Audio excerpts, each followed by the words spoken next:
How can you overcome your fear about starting a new business so that you can actually do what you need to do to build the business that you want? Take it from a massive introvert who spent years letting that fear keep her stuck. Talking about me, by the way, but then who went on to build her first online business to 6 figures and replaced her income, and then went on to create another online business, helping at this point well over 1,000 students build their own online businesses. And I think it's time for me to stop talking about myself in the third person. I'm going to share with you the top tips that I myself used and that I have used over the years to help well over 1,000 students overcome the most common fears about starting an online business so that you can do just that.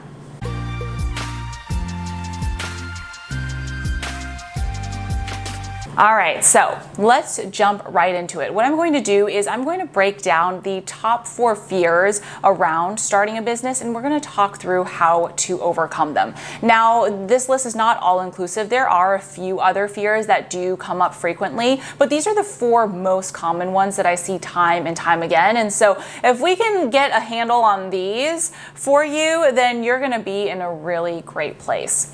So the first fear that we're going to talk through is the fear of failure. And this is one that keeps so many people from ever starting. I did a live stream a while back, one of my biannual live challenges, and I had about 10,000 participants on my last challenge. And on my live stream, my most popular live stream of the 10-day challenge was the one where I talked about fears. And I asked everyone watching the live stream to raise their hand if they felt the fear of failure. And pretty much every single person watching it live and the replay raised their hand. And that's really how common this is, because I know some of the thoughts that I used to think were, you know what, I've got a good job. If I'm putting all my time doing this, then maybe it's a waste of time, because if I fail, my time would have been better spent getting ahead in my job, which is a sure thing anyways. Now, here's the thing that really helped me kind of wrap my mind around it. It didn't help me completely quash the fear, because let me just tell you right now, the most successful entrepreneurs don't have no fears, or they aren't fearless. They aren't able to completely quash their fears. What they're able to do is face them and take action despite them. That's a key reframe, and that's my goal for you today with this video. So the first thing that I thought through was, okay, I could fail, but what's more important to me? To try and fail, or to not try at all and not fail? And so you have to decide for yourself. And for me, it was more important to not fail for quite a few years. And that's why I stayed in my job for a lot longer than I wanted to. But ultimately got to this point where I realized, you know what, I could fail, but I'm going to regret not trying a lot more than I'm going to regret failing. So that was the first thing that kind of helped me move forward a little bit. Now, the second part of this, which is going to be even more helpful for you, is to realize, you know what? Failure is not a stopping point. It's not an end destination. It's part of the journey. And I really had to wrap my mind around this. And so what I did was I pulled up Google and I Googled all of the different fears that, failures that successful entrepreneurs had experienced. And I bombarded my mind with proof that every single successful entrepreneur that you can think of, they have failed. I mean, just take Elon Musk, for example. I mean, he is on everyone's lips these days, but in his, not his first company, but basically his second company, PayPal, he was kicked out. Right? That's a really big failure. And when you think about Tesla, there's that story where he was literally, he was down to his last however much money he had in his bank account. And I think he thought, okay, if the funding doesn't come through around December, I don't remember how many years ago this was, I'm not going to be able to pay everyone's paychecks. This is it. And so every entrepreneur that you can think of, I mean, you can Google successful startup founders who have successfully raised a lot of venture capital funding, how many times venture capitalists told them no, or how many times successful authors have been told no. I think Stephen King shared once that he threw his what would eventually be his first published book, don't quote me on this, but I believe it was his first, into the trash. And it was only because he'd gotten so many rejections. And it was only because his wife picked it out of the trash that he ended up submitting it, I think, to one more publisher and got his book published. And so any successful person you can think of, you can find their failures, and that's what helps you realize, okay, failures are just a part of the process. So instead of being afraid of them, of course, I don't love them. Who really loves failures? But you can just embrace them and see them not as proof that you can't do what you want to do, but instead rethink about it as just, okay, just part of the process. If it's going to happen, what am I going to do when it happens, and how am I going to move on from it? And so priming yourself to prepare for it before it happens, so that when it happens, right, you're prepared, you've planned for it, and you move on. So quite a few tips there to handle the fear of failure, but that's really important, because if you don't, you're never going to move forward. So that's fear number one. Now, on the other end of the spectrum, which is just as important, is the fear of success. And this one seems a little bit counterintuitive, but think about it. I don't know how many students I've had over the years who've come to me and said, Louisa, I'm afraid of getting a client because what if I have too many clients to handle while working my job before I leave? And these are students who haven't even gotten their first client. So I have to sit down and say, hey, that's all right. Everyone pretty much has this fear of having too much to handle, of having too much success. Focus on what's ahead of you right now. Focus on that next milestone, the first client. Because by the time you have gotten to, let's say 10 clients is your max, just a random number, you will have worked with 10 clients. So you will have gotten faster at working at your business. Maybe you'll have made enough money to quit. You don't know who you're going to be, what your situation is going to be by the time you get to that place that you're so afraid of. Why don't you put one foot forward at a time?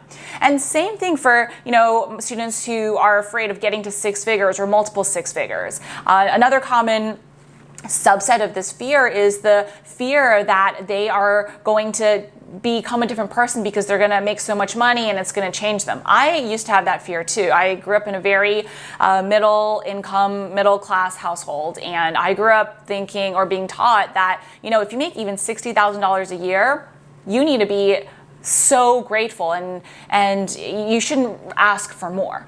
And people who have money are evil. And so you can think what that did to me when I thought, okay, I want to build a six-figure business. I want to build a multiple six-figure business once I cross seven figures in my business, and so on and so forth. And so what you have to realize is, okay, you know what, that's my goal. And you can really, again, what really makes a difference is when you research proof to kind of retrain your mind to believe new thoughts. And this is so powerful. I mean, I could do a video of this topic itself, and maybe I will. But for now, it's enough to understand that really what we perceive to be our reality is the truth, right? So if you think making people who have money are evil, then that's what you're going to believe. Whereas if you look up people, yes, there are plenty of evil people with money. There are just as many evil people who are poor, right? And there are just as many people with a lot of money who do a lot of good in the world. And so what I did was I researched really, really wealthy and successful people who at least seemed to be really great people. And so some people that came to mind were, for example, Sarah Blakely, the founder of Spanx. I don't know her, but from everything that I saw, it seemed like she actually was a genuinely nice person. She was still having a lot of fun, relatable, contributing to all the things she cared about, creating a really great company, and still being herself. And she actually herself said, look, I've discovered from going from zero to being a billionaire that money just makes you more of who you are. And so I had to bombard my mind with that and think through, okay, what if making more money help me do more good, help me become more of who I am versus turning me into an evil person. And so you want to do that for yourself as well. And the other aspect is, every one of the milestones of success that you're afraid of, this is what I would do. I would write out what you're afraid of related to that success that you're so scared of. And so that example I gave, which is a very common one, I'm afraid of getting more clients because I don't think I'm going to be able to handle them while working a job. Write that down. And then break it out. So let's just use that example again because it's so common, right? You can write down how many clients can I handle while I'm in my job, right? So maybe it's 5, maybe it's 10, maybe it's a different number, whatever that number is for you. And so okay, right now I don't even have one client. I'll worry about that fear when I get to there. And you know what? Guess what? If I get there and I don't want to take on more clients, I don't have to. Maybe by then I've made enough money to leave my job. Maybe I can, scale back at work and do part-time work or become a contractor or, turn in my notice, whatever that looks like. Worry about that when you get there because I promise you, for each of the fears that you're so afraid of, once you come close to that milestone, you're going to be a different person. You're going to have a different set of experiences because the you who is afraid of starting a business is going to be very different from the you who has 5 clients, who has 10 clients. I see this without fail every single time. And so through that, you're going to be able to really train your mind to realize, okay, you know what? There's a saying that I like to say. I didn't come up with this, but I've been telling this to myself for years. That's tomorrow's Luisa's problem, right? That's 5 client Luisa's problem, 10 client Luisa's problem, billionaire Luisa's problem. I'm joking around, but you see where I'm going with this, where focus on the first steps before you even worry about the things that you even need to worry about. Focus on walking before you can run. And so I've given you quite a few different ways to think about how to handle that fear. And these are different things that have worked for different students of mine. And so I'm sharing a few ways with you so that you can figure out what works best for you to address that fear. Now, the third fear is the fear of rejection. And this is such a common one. Even when you think about, oh my gosh, asking a person to buy from me and they say no, oof, that's gonna hurt, right? This is one that it took me a really long time to get over. And here's the truth. When someone rejects you, it is not about you. When someone doesn't want to buy from you, yes, maybe they don't think you're a good fit to help them, but it's about them. Maybe it's not a good fit for them. Maybe they're not ready to make the investment, so on and so forth. It's not because they're saying, oh, you're a horrible person and you're going to fail and you suck and never try and sell to anybody again. You really have to reframe that. And so this is what I did. This is really powerful. And this is something I had to figure out on my own. I couldn't find this anywhere, so I had to kind of suck it up, be rejected a lot. And let me tell you, this is really key. Understanding that rejection is simply part of the process. And I had a few experiences that sucked, but really helped me overcome this. So one of my first ever entrepreneurial ventures was a mobile payments tech startup. And this was a long time ago, but one of the things that we did to try and get our first partnerships was we were going to keep it really short, we were going to try and partner with news publications to help them set up a paywall and do mobile payments. And so I remember calling up as many publishers as I could find, and I purchased a list of publishers and their phone numbers, which I can't remember where I got it, and I cold called about, I think, well over 100 of them. And at that time, we had great technology, but I had no idea how to market or sell or anything. So I would just call up and say, hi, I'm Luisa Joe, I'm with this company, and we're creating this new, I'm co-founding a new mobile payments technology that could really be helpful for you in setting up a paywall for your content. I got 100 no's in a row. Sometimes people are nice and said no, thank you. Sometimes people just slam down the phone. Sometimes people were mean, like, no, I don't need this. Why are you wasting my time? Whole spectrum. It was incredibly discouraging. And That plus, in my first online business, I had people tell me, the age and blessing and curse. I look a lot younger than I am. Back then, I had people tell me, you look like you're 12. I can't possibly hire you. And, there was one time where I got 30 no's in a row. And what I did was I realized, okay, this is just part of the process. And again, I researched other rejections that other entrepreneurs had gone through. And that's why I'm sharing my own with you, so you can see literally every single successful entrepreneur has gone through many, many, many rejections. And so what I did was I sat down. I'm an engineer by training, so I'm always thinking about, all right, how can I systematize things? I said, okay, the next time I get this rejection, how am I going to react and how am I going to learn from it to improve it?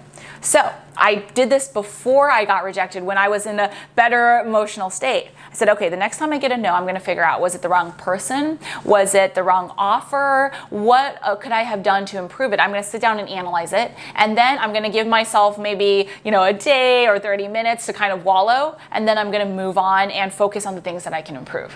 So the next time I got rejected, I was able to go back and say, okay, I told myself, I wrote down exactly what I was going to do. Now I'm going to do it, so that I don't give myself like 3 months to wallow and not make any improvement or just give up. Right? So really writing that out beforehand and figuring out, how can I learn from this to improve, not taking it personally, realizing it's just part of the process, and then moving on with the improvements. Now, the fourth and final fear, which is so big, is the fear of judgment. And I will tell you, I had this one as well, where you're afraid that maybe your coworkers, your friends, your family are going to judge you, or people you don't even know are going to judge you for daring to put content out there, for daring to try and make money and set up a business and make sales. I had all of those fears. Remember the background I grew up with, as I shared earlier. And I'll just tell you, even when I got my first client in my first online business, where I was doing digital advertising consulting, and by the way, that was what I was being paid well over 6 figures in my job to do at the time. So I knew what I was doing. I was good at it. I was already being paid for it. But I just got it a different client as a consultant myself, instead of being paid by my employer. I called up my parents because I was really excited to tell them, hey, look, this is something cool has happened. And my dad's response, I'll never forget. He said, how'd you scam them into paying you? Right? So there was a lot of judgment there. And I know my friends all thought I was crazy for thinking I could start an online business. And even to this day, having been around in this business alone, my current one, for the past 6 years, having helped well over 1,000 students and having built an audience of well over 100,000 people, and just shared so much amazing content and helped so many people, I still get judgment, right? I might have people commenting on my videos or my ads or my blog posts or my emails or whatever. And you know what? This is what you have to think about. Again, couple of things. First, when someone judges you, it's a reflection of what's going on for them. And there are two types of people who care and have your best interest at heart and are judging you because they want what's best for you. So for my parents, for my friends, they were coming from a place of what they knew, right? They didn't know anything about entrepreneurship. They just wanted me to be safe. And so from those people, I had to make the decision that, okay, I know you love me, but I also know that you're limited by your experience and your beliefs. So I have to trust myself, even though I had no proof, I just had to do it, that what I want is actually the best thing for me, and it's actually gonna help all of us, right? Because if I have a great business, I can help take care of my family and my loved ones, and I just have to trust that what I believe is the best for now. For people who don't know you, don't care about you, and are judging you because who knows why, what you have to think through is that's on them. What's going on with their life where their top priority is to comment or be mean to someone who's just trying to do some good and follow their dreams, and they want to, take them down. And so when it's that kind of person, that kind of judgment, right, then you just have to say that's a reflection of what's going on with them, and it's not about me. I'm doing my best. As long as you're doing your best, you're helping who you can help, you're coming from a place of integrity, you've got nothing to fear because you are doing what you need to be doing. And so you have to remember that's on them. It's still going to sting. I will tell you, it does sting, right? Because we're doing good stuff. Why should we be judged? But it's human nature. So you have to think about it from that way, and you have to think about, it's not my job to worry about people who I can't help. I need to focus instead on the people I can help. So you reframe to the people who are maybe saying, hey, oh my gosh, this comment, this post that you shared was so helpful. Even if you start with one person at a time, that's how we all start, right? The first woman I spoke with to help with her advertising, she was like, oh my gosh, this was so helpful. My goodness. And I had to focus on that, on people like her who I could help, who appreciated what I had to share versus all the people who I couldn't help. And so you really have to reframe and think through, where are you going to put your energy? Are you going to put your energy on the positive or on the negative? Because there's always both. You choose where your energy goes. And so with that, if you choose to focus on the positive, guess what? You're going to feel motivated, you're going to feel excited, you're going to continue, and you're going to continue getting more and more and great results, and you're going to end up building the business that you want. And so with that, those are the top 4 fears that I see, and my best tips, and how I personally have overcome them, and how I've helped so many people over the years overcome them as well. Hopefully you found them helpful.